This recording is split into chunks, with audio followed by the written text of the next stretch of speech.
Pause the video and have a go at expanding the brackets for these examples.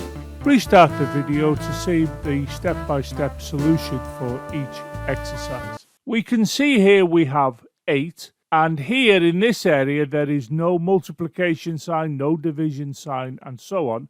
The implication is this means multiplication. So we can say that this 8 will multiply the content of the brackets.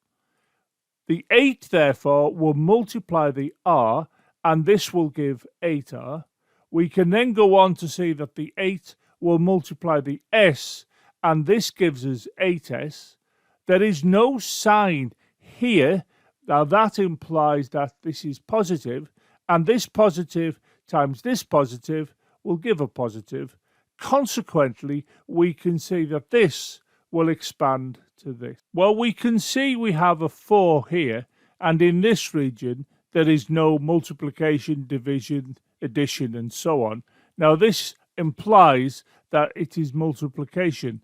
So this 4 will multiply the content of the brackets. So the 4 will multiply the 2x, and this will give 8x.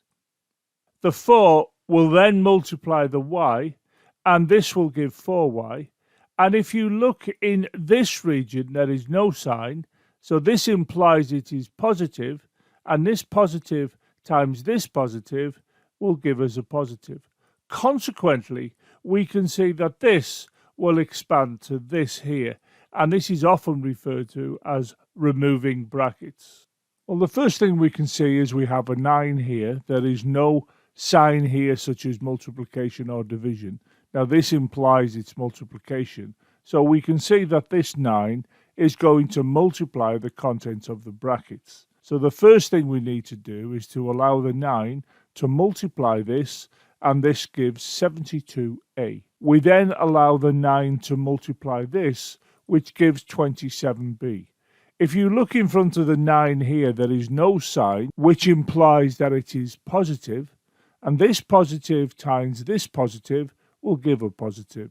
So we can see that this will expand to this. This is often referred to as removing brackets.